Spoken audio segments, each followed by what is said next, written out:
étant son peuple,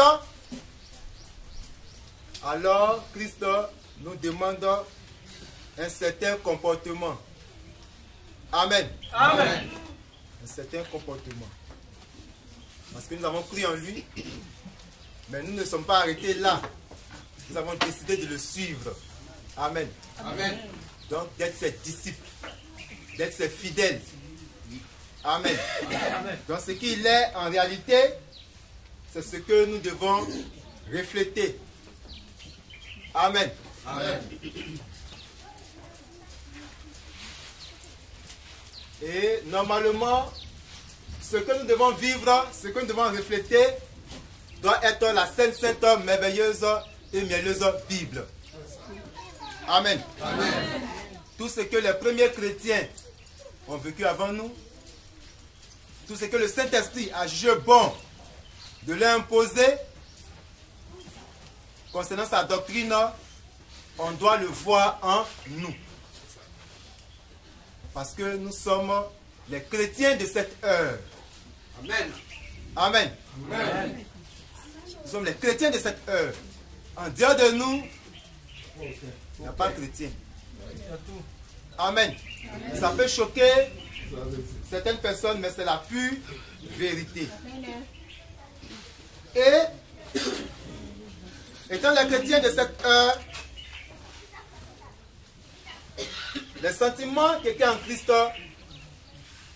Jésus doivent habiter en nous.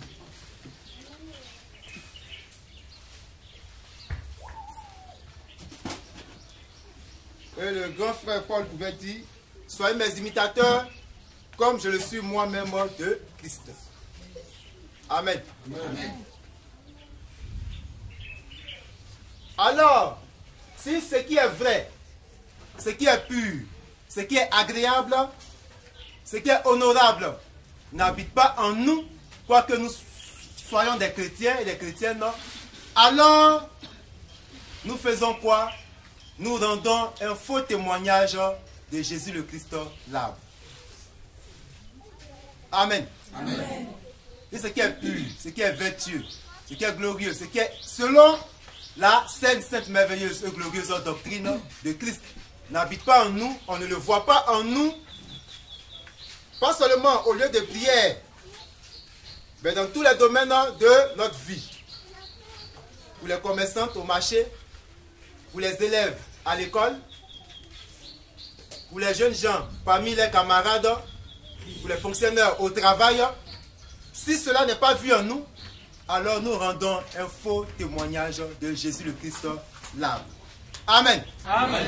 Amen. Amen. Alors ce thème doit nous interpeller, attirer notre attention pour que nous fassions davantage attention à notre comportement, à ce qui va sortir de notre bouche, à ce que nous allons manifester. Amen. Amen. Parce qu'en tout lieu, en tout temps, on doit se rappeler que nous sommes chrétiens. Et nous le disons haut et fort. Et nous le disons encore, la terre tout entière est notre paroisse. Amen. Amen. Et notre Dieu, dans sa grâce, dans sa bonté, pour qu'on puisse se rappeler de lui à tout moment, nous a donné jusqu'à 7 heures de prière. Amen. Amen. Alors, comment prier à 9 heures? Et sachant qu'on doit prier à midi, et dans l'intervalle de temps, on rend un faux témoignage de Jésus-Christ. Comment prier à 12 heures? On est conscient qu'on doit prier à 15 heures, et dans l'intervalle de temps encore, on fait ce que Jésus-Christ n'a pas ordonné. Amen. Amen. Donc ces messages qui sont donnés aujourd'hui, c'est pour nous tailler, pour qu'on prenne conscience de notre identité de chrétien, pas simplement de croyants, non. Le croyant peut croire aujourd'hui et puis demain ne plus croire. Mais nous, nous sommes chrétiens. Amen. Amen. Que Christ nous bénisse. Amen. Donc, message donné depuis son exil dû à la crise ivoirienne suite aux révélations faites par le Dieu de la Sainte Bible au travers du frère Zakpa Dadie Etienne. Auteur du message, c'est le grand maître béni, le Seigneur Jésus-Christ de la Sainte Bible. Son instrument de travail, c'est son humble serviteur Zakpa Dadie Etienne. Amen. Amen. Donc, Encore, bonjour à chacun et bonjour à chacune. Que notre Dieu nous bénisse. Amen. On se lève donc.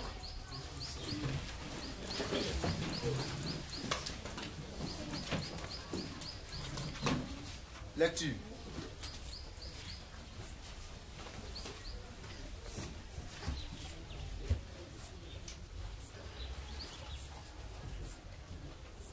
Romains 11, verset 11 à 15. Romains 11, 11 à 15. Oui. Je dis donc, est-ce pour tomber qu'ils ont branché? Loin de là.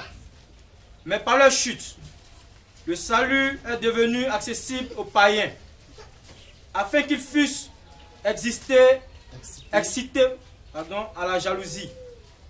Or, si leur chute a été la richesse du monde et leur amoindrissement la richesse des païens, combien plus en sera-t-il ainsi quand ils se convertiront tous?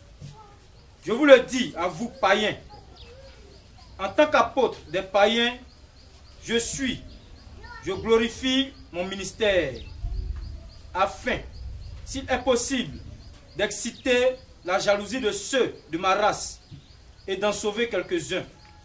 Car si leur rejet a été réconciliation du monde, Et la réconciliation. car si leur rejet a été la réconciliation du monde, que sera leur réintégration? Sinon une vie d'entre les morts. Amen. Amen. Matthieu 5, 45. Matthieu 5, le verset 45. Afin que vous soyez fils de votre Père qui est dans les cieux. Car il fait lever son soleil sur les méchants et sur les bons. Et il fait pleuvoir sur les justes et sur les injustes. Amen. Matthieu 7, 16 à 17. Matthieu 7, 16 à 17. Vous les reconnaîtrez à leurs fruits. Cueille-t-on des raisins sur des épines ou des figues sur des chardons? Tout bon arbre porte de bons fruits, mais le mauvais arbre porte de mauvais fruits. Amen. Amen. Merci. Asseyons-nous. Lisons encore. Matthieu 13, 24 à 26. Matthieu 13, le verset 24 au verset 26. Oui. Il leur proposa une autre parabole et il dit: le royaume des cieux est semblable à un homme qui a semé une bonne sémence dans son champ. Mais pendant que les gens dormaient, son ennemi vint, sema de l'ivraie parmi le blé et s'en alla. Lorsque l'herbe eut poussé et donné du fruit, l'ivraie parut aussi. Les serviteurs du maître de la maison vint lui dire: Seigneur, n'as-tu pas semé une bonne sémence dans ton champ? D'où vient donc qu'il y a de l'ivraie? Il leur répondit: c'est un ennemi qui a fait cela. Et les serviteurs lui disent: Amen. Que Christ nous bénisse. Amen. Donc, on écoute très bien. Je reprends Matthieu 13, 24 à 26. Il leur proposa une autre parabole et il dit: le royaume des cieux est semblable à un homme qui a sémé de la bonne sémence dans son champ. Mais pendant que les gens dormaient, son ennemi vint et sema de l'ivraie parmi le blé et s'en alla. Lorsque l'herbe eut poussé et donna du fruit, l'ivraie parut aussi. Amen. Amen. Donc on va aller lentement et doucement pour qu'on comprenne mieux.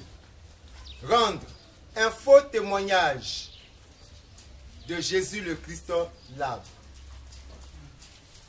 Christ est l'arbre. Il est donc le blé. Christ, il est l'arbre. Donc la bonne semence qui a été sémée dans le champ ici, c'est le blé. Donc Christ est donc le blé. Satan est aussi un arbre qui est l'ivraie. Amen. Amen. Il est aussi un arbre qui est livré. Les deux plantés dans le même champ, donc dans le monde. Amen. Amen. Les deux plantés dans le même champ, donc dans le monde. Les deux ont besoin de pluie, laquelle pluie est la parole de notre Dieu. Les deux ont besoin du soleil, qui est le Saint-Esprit, pour bien germer et pour produire chacun son fruit. Amen. Amen. Donc, Christ qui est l'arbre a besoin de la pluie et du soleil, la parole et du Saint-Esprit, pour pouvoir bien germer, produire son fruit. Satan aussi, qui est un arbre, a besoin aussi de la pluie et du soleil. La pluie qui est la parole et le soleil qui est le Saint-Esprit. Amen. Amen. Mais on n'a jamais vu dans un champ, quand on a semé du gombo, il y a une pluie à part pour le gombo et il y a une pluie à part pour les herbes qui vont croître dans le gombo.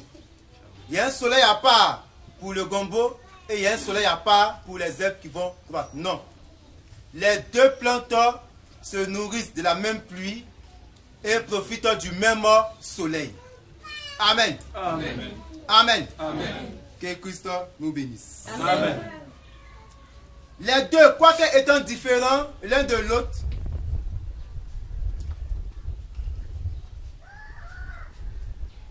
pourtant n'étant pas de la même sémence, ont besoin des mêmes éléments pour grandir. Ils ont besoin des mêmes éléments pour grandir, pour vivre. Si tu mets de l'engrais dans ton champ, tu ne vas pas dire comme c'est autour de mon cacaoyer, j'ai mis engrais, alors il ne faut pas utiliser engrais là aussi. C'est faux. Ils ont besoin des mêmes éléments pour grandir, pour se développer et pour que chacun donne son fruit en sa saison. Amen. Amen. Ils vont grandir, ils vont se développer, mais chacun va donner du fruit en sa saison. Amen. Amen. Que Christ nous bénisse. Amen. Donc de la même manière que Christ, qui est l'arbre, si certaines branches sont coupées et qu'on prend des branches sauvages pour mettre sur l'arbre, ces branches sauvages ont besoin, au même titre que les branches naturelles, de la même sève qui sort de l'arbre. Christ est l'arbre. Il va produire des branches. Si on coupe ces branches naturelles et on prend d'autres branches quelque part pour venir les greffer sur l'arbre qui est Christ, ces branches qu'on a greffées là, pour pouvoir croître, ont besoin de la même sève. Amen. Amen. Ont besoin de la même sève, au même titre que les branches naturelles, pour pouvoir grandir. Un exemple, tu prends un manguier, tu coupes quelques branches et tu greffes des branches d'un autre arbre. Les branches originales et les branches greffées qu'on a ajoutées sur le manguier ont besoin de la sève du manguier pour pouvoir se développer, pour pouvoir grandir. Et en son temps, chaque branche va donner quoi? Son fruit. Amen. Amen. Ce qu'on appelle le greffage. On va couper pamplemousse tout de suite. On vient greffer ça sur manguier. Sa branche là, c'est une branche de pamplemousse. Quand on greffe, on attache. Il va bien se fixer dessus. Il va grandir. À la fin, quand chacun va produire, les branches originales du manguier vont produire mangue. Et la branche de pamplemousse là va produire pamplemousse. Ça va produire mangue. Amen. Amen. Que Christ nous bénisse. Amen. De la manière que la pluie et le soleil permettent au blé et à l'ivraie de donner chacun son fruit en sa saison, c'est de cette même manière que quand tu greffes des branches étrangères à un arbre, ces branches vont produire leurs fruits en leur saison, quoique utilisant la sève du tronc d'arbre. Amen. Amen. C'est pas parce que maintenant le manguier est en train de produire des mangues que la branche de pamplemousse qui est dessus doit obligatoirement produire pamplemousse en ce temps-là. Non. Il va attendre en sa saison. Amen. Tant que ce n'est pas la saison des pamplemousses, tu ne vas pas voir pamplemousse dessus, tu ne vas pas voir fruits dessus. Mais comme c'est la saison des mangues, on va voir mangues sur les branches originales du manguier. Amen. Amen. Christ nous bénisse. Amen. D'où l'ivraie va donner l'ivraie et le blé va donner le blé. Amen. Amen. Donc un humain qui ne connaît pas va être surpris. Ça, c'est quel manguier ça, et puis on voit pamplemousse dessus. Il est surpris. Amen. Amen.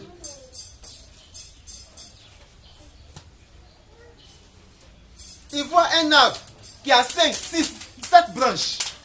Mais quand il regarde les branches produisent différents fruits. Amen. Amen. Donc il est surpris. Rendre un faux témoignage de Jésus-Christ, l'arbre. Pourquoi? Parce que les branches ont été rattachées et des branches ont été retranchées et des branches étrangères ont été fixées à l'arbre. Amen. Amen. Donc ces branches vont se nourrir de la sève de l'arbre, mais vont donner leurs fruits en leur saison. Et les branches originales qui n'ont pas été coupées vont aussi donner leurs fruits. C'est ce qu'on appelle un faux témoignage de Christ, qui est l'arbre. On va y arriver tout à l'heure.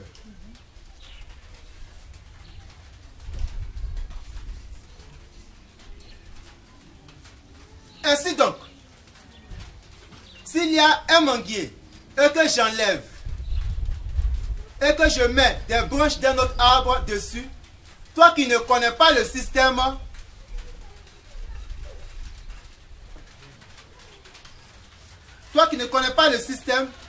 et la saison, tu t'attends que toutes les branches produisent des mangues. Amen. Tu t'attends à ça. Tu t'attends que toutes les branches produisent des mangues. Mais tu es surpris parce qu'il y a des branches qui donnent du citron et des branches qui donnent de l'avocat parce que ce ne sont pas des branches originales. Amen. Amen. Amen.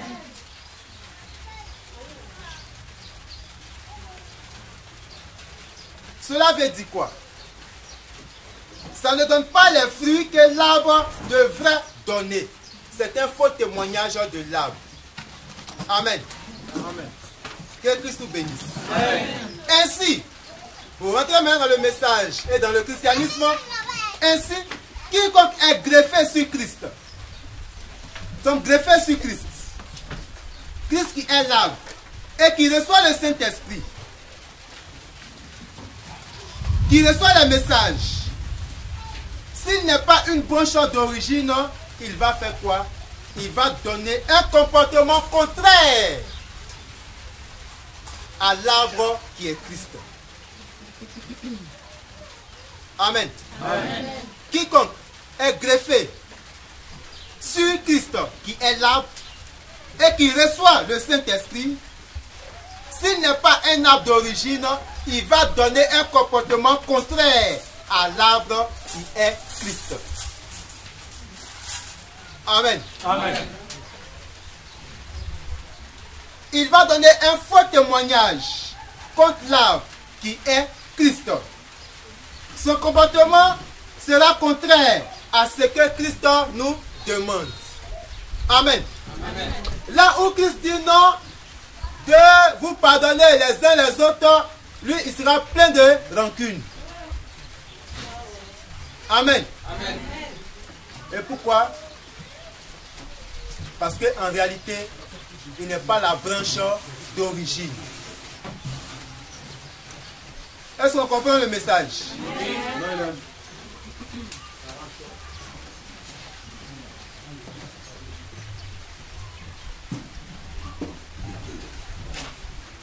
là où Christ dit à partir d'aujourd'hui, voici le comportement que vous, mes fils et mes filles, devrez avoir.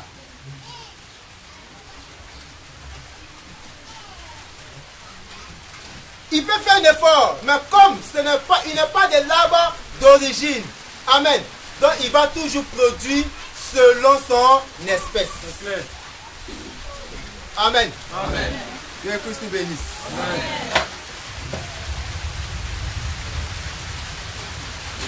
Il est greffé sur Christ, qui est l'arbre.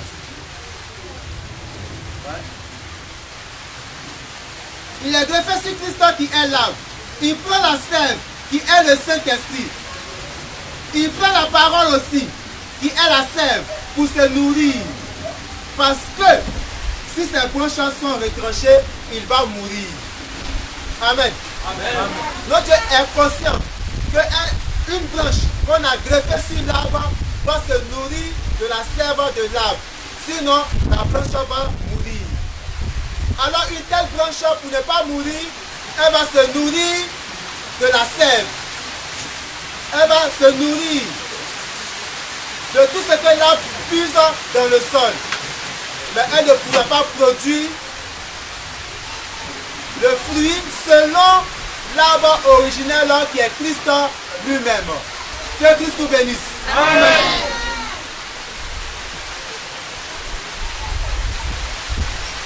Donc il prend de la parole qui est la sève pour se nourrir. Parce qu'il sait que s'il est retranché, il va mourir.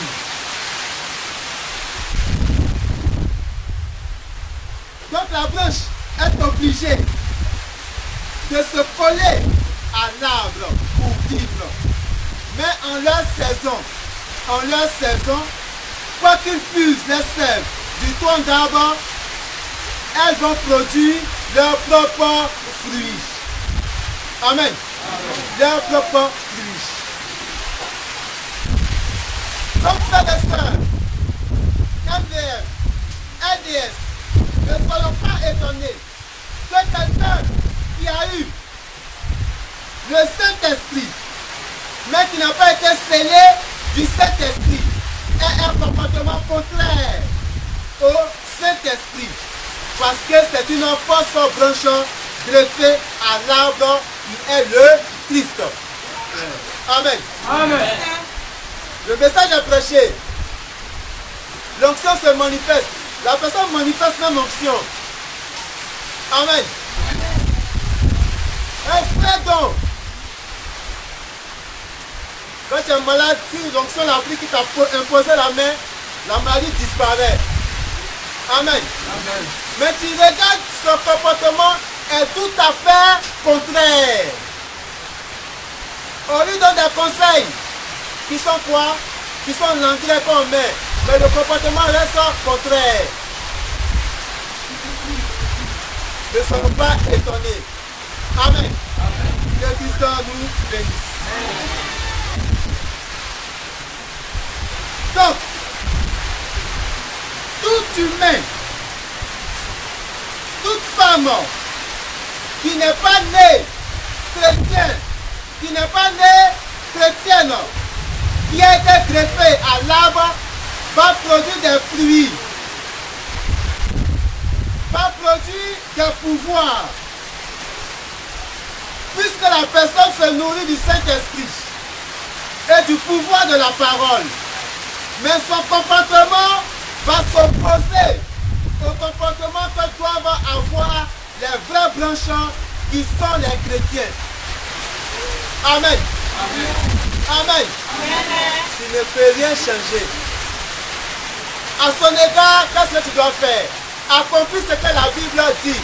Si tu vois ton frère qui commet un péché qui ne mène pas à la mort, il faut prier pour lui. Il faut le reprendre. S'il t'écoute, tu as gagné ton frère. S'il ne t'écoute pas, tu prends un témoin. Deux ou trois personnes pour lui parler. S'il ne veut pas écouter, on n'en parle au prédicateur. Le prédicateur va donner des conseils. S'il ne veut pas changer, toute l'assemblée sera informée. S'il ne veut pas écouter l'assemblée, tu seras considéré pour toi comme un païen, comme un publicain. Amen. Amen. Amen. Amen. Parce que Goyave ne peut pas devenir mangue. Jamais et jamais. Est-ce qu'on peut acclamer le grand maître de Dieu?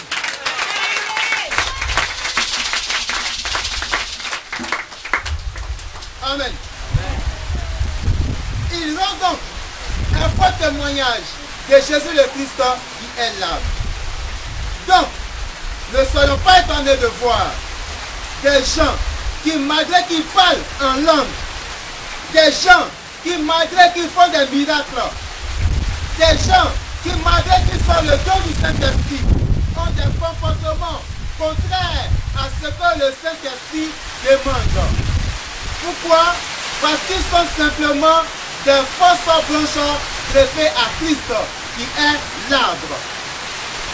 C'est ce qu'on appelle donc un faux témoignage de Christ, qui est l'arbre. Amen. Amen. Amen. Donc, pour toi qui es MVM, pour toi qui es né chrétien, tu peux commettre des fautes par ignorance, parce que le message n'est pas encore assis en toi. Mais lorsque tu prends conscience que le message est vrai, alors qu'est-ce que tu dois faire? Tu dois bannir en toi, tu dois bannir de toi tout comportement qui s'oppose à la doctrine des apôtres, afin de produire